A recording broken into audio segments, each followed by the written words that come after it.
Hello everyone, welcome back to my channel Udupi foods and cuisine. ಇವತ್ತಿಲ್ಲಿ ನಾನು ನಿಮಗೆ ಒಂದು ಟೇಸ್ಟಿಯಾದಂತಹ ಎಗ್ ಮಸಾಲ ರೆಸಿಪಿನ ಶೇರ್ ಮಾಡ್ತಾ ಇದ್ದೀನಿ. ತುಂಬಾ ಟೇಸ್ಟಿಯಾಗಿರುತ್ತೆ. ಚಾನೆಲ್ನ ಫಸ್ಟ್ ಟೈಮ್ ನೋಡ್ತಾ ಇದ್ದೀರಾ ಅಂತ ಅಂದರೆ ಪ್ಲೀಸ್ ಸಬ್ಸ್ಕ್ರೈಬ್ ಮಾಡಿ. ಹಾಗೆ ಈ ವಿಡಿಯೋ ಇಷ್ಟ ಆಯಿತು ಅಂತ ಅಂದರೆ ಒಂದು ಲೈಕ್ ಕೂಡ ಮಾಡಿ. ಎಗ್ ಮಸಾಲ ಮಾಡೋದಕ್ಕೆ ನಾನಿಲ್ಲಿ ಇವಾಗ ಮೊದಲಿಗೆ ಮಸಾಲೆನ ರೆಡಿ ಮಾಡ್ಕೊಳ್ಳೋಣ. ಅದಕ್ಕೋಸ್ಕರ ನಾನಿಲ್ಲಿ ಒಂದು ಕಟ್ ಮಾಡಿಟ್ಕೊಂಡಿರೋ ಈರುಳ್ಳಿನ ತಗೊಂಡಿದ್ದೀನಿ, ಒಂದು ಟೊಮ್ಯಾಟೊ, ಸ್ವಲ್ಪ ಸಾಂಬಾರ್ ಸೊಪ್ಪು, ಆಮೇಲೆ 2 ಹಸಿರು ಮೆಣಸಿನ್ಕಾಯಿನ ತಗೊಂಡಿದ್ದೀನಿ. ಇವಾಗ ಸ್ಟವ್ ಮೇಲೆ ಒಂದು ಕಡಾಯಿ ಅಥವಾ ಫ್ರೈಯಿಂಗ್ ಪ್ಯಾನ್ನ ಇಟ್ಕೊಂಡು ಅದಕ್ಕೆ 2 ಟೇಬಲ್ ಸ್ಪೂನಷ್ಟು ಎಣ್ಣೆನ ಆ್ಯಡ್ ಮಾಡ್ಕೊತಾ ಇದ್ದೀನಿ. ಇವಾಗ ಇಲ್ಲಿ ಎಣ್ಣೆ ಒಂದ್ಸಲ ಬಿಸಿ ಆದಮೇಲೆ ಇದಕ್ಕೆ ನಾವು ಕಟ್ ಮಾಡಿಟ್ಕೊಂಡಿದ್ದಂತಹ ಟೊಮ್ಯಾಟೊ, ಈರುಳ್ಳಿ ಎಲ್ಲನೂ ಆ್ಯಡ್ ಮಾಡ್ಕೋಬೇಕು. ನಂತರ ಇದನ್ನು ಒಂದು ಸ್ವಲ್ಪ ಫ್ರೈ ಮಾಡ್ಕೊಳ್ಳೋಣ.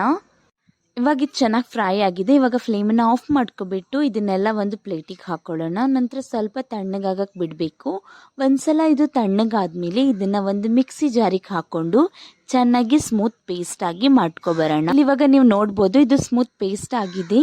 ಇದನ್ನು ಇವಾಗ ನಾವು ಸೈಡಲ್ಲಿ ಇಟ್ಕೊಬಿಡೋಣ. ಮತ್ತು ಇಲ್ಲಿವಾಗ ನೀವು ನೋಡ್ಬೋದು ನಾನು ಒಂದು 5 ಮೊಟ್ಟೆನ ಬೇಯಿಸಿಟ್ಕೊಂಡಿದ್ದೀನಿ. ಇದನ್ನು ಈ ಥರ ಚಾಕುವಲ್ಲಿ ಬರೆಗಳನ್ನು ಹಾಕ್ಕೊಳ್ಳೋಣ. ಹೀಗೆ ಬರೆಗಳನ್ನು ಹಾಕೋದ್ರಿಂದ ಮೊಟ್ಟೆಲಿ ಟೇಸ್ಟ್ ಚೆನ್ನಾಗಿ ಬರುತ್ತೆ, ಅದಕ್ಕೋಸ್ಕರ ಹಾಕೋತಾ ಇದ್ದೀನಿ.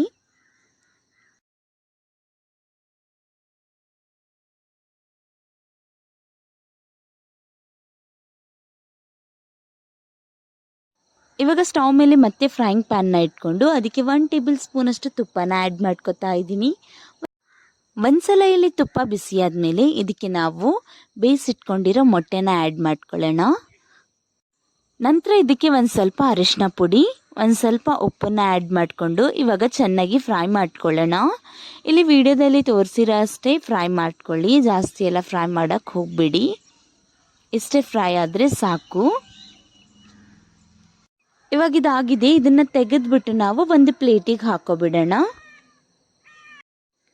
ಮತ್ತು ಇದೇ ಕಡಾಯಿಗೆ ನಾನು ಒಂದು 2 ರಿಂದ 3 ಟೇಬಲ್ ಸ್ಪೂನಷ್ಟು ಎಣ್ಣೆನ ಆ್ಯಡ್ ಮಾಡ್ಕೊತಾ ಇದ್ದೀನಿ. ಎಣ್ಣೆ ಒಂದ್ಸಲ ಬಿಸಿ ಆದಮೇಲೆ ಇದಕ್ಕೆ ನಾನು 1 ಪೀಸ್ ಚಕ್ಕೆ, 2 ಲವಂಗ, 1 ಏಲಕ್ಕಿನ ಸೇರಿಸ್ಕೊತಾ ಇದ್ದೀನಿ.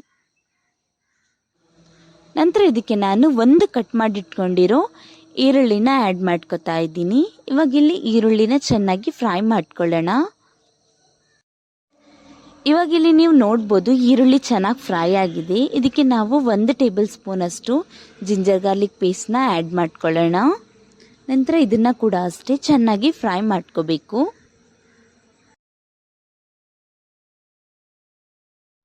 ಇವಾಗ ಇಲ್ಲಿ ನೀವು ನೋಡ್ಬೋದು ಜಿಂಜರ್ ಗಾರ್ಲಿಕ್ ಪೇಸ್ಟ್ ಕೂಡ ಚೆನ್ನಾಗಿ ಫ್ರೈ ಆಗಿದೆ. ಇದಕ್ಕೆ ನಾವಿವಾಗ ಸ್ಪೈಸಸ್ ಪೌಡರ್ನೆಲ್ಲ ಆ್ಯಡ್ ಮಾಡ್ಕೊಳ್ಳೋಣ. ಅರ್ಧ ಟೀ ಸ್ಪೂನ್ ಜೀರಾ ಪೌಡರ್, ಅರ್ಧ teaspoon garam masala powder, 1 teaspoon ಧನಿಯಾ powder, 1 teaspoon chilli powder, 1/4 teaspoon ಅರಿಶಿನ ಪೌಡರ್ನ ತಗೊಂಡಿದ್ದೀನಿ. ಇವಾಗ ಇದನ್ನೆಲ್ಲ ಆ್ಯಡ್ ಮಾಡಿಕೊಂಡು ಒಂದು ಸ್ವಲ್ಪ ಫ್ರೈ ಮಾಡ್ಕೊಳ್ಳೋಣ. ಒಂದ್ಸಲ ಇದು ಚೆನ್ನಾಗಿ ಫ್ರೈ ಆದಮೇಲೆ ಇದಕ್ಕೆ ನಾವು ಒಂದು ಕಟ್ ಮಾಡಿಟ್ಕೊಂಡಿರೋಂತಹ ಈರುಳ್ಳಿನ ಕೂಡ ಆ್ಯಡ್ ಮಾಡ್ಕೊಳ್ಳೋಣ. ನಂತರ ಇದನ್ನು ಚೆನ್ನಾಗಿ ಫ್ರೈ ಮಾಡ್ಕೋಬೇಕು. ಇಲ್ಲಿ ನಾನೊಂದು ಸ್ವಲ್ಪ ನೀರನ್ನು ಕೂಡ ಆ್ಯಡ್ ಮಾಡಿಕೊಂಡು ಇದನ್ನು ಫ್ರೈ ಮಾಡ್ಕೋತಾ ಇದ್ದೀನಿ. ನೀವು ಬೇಕು ಅಂತ ಅಂದರೆ ಹಾಕ್ಕೊಳ್ಳಿ, ಇಲ್ಲ ಅಂತ ಅಂದರೆ ಹಾಗೆ ಫ್ರೈ ಮಾಡ್ಕೋಬೋದು.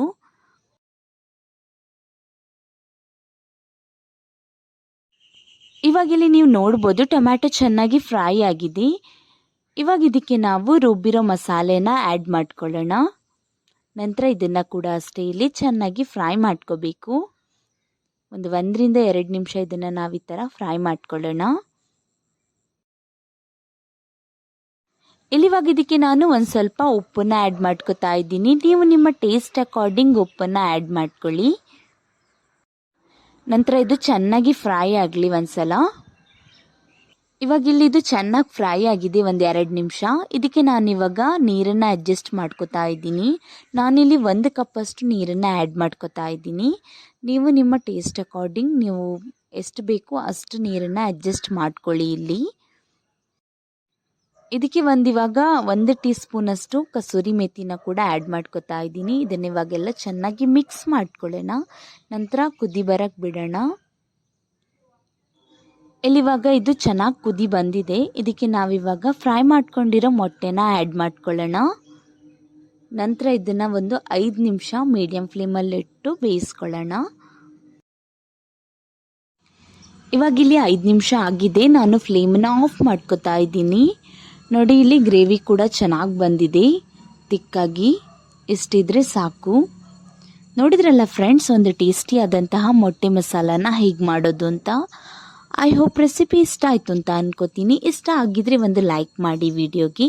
ಮತ್ತು ನನ್ನ ಚಾನಲ್ನ ಇನ್ನೂ ಕೂಡ ಸಬ್ಸ್ಕ್ರೈಬ್ ಮಾಡಿಲ್ಲ ಅಂತ ಅಂದರೆ ಪ್ಲೀಸ್ ಸಬ್ಸ್ಕ್ರೈಬ್ ಮಾಡಿ. ಮತ್ತು ನಿಮ್ಮ ಫ್ಯಾಮಿಲಿ ಫ್ರೆಂಡ್ಸ್ಗೆ ಎಲ್ಲ ಶೇರ್ ಮಾಡಿ. ಹೀಗೆ ಸಪೋರ್ಟ್ ಮಾಡ್ತಾ ಇರಿ. Thank you.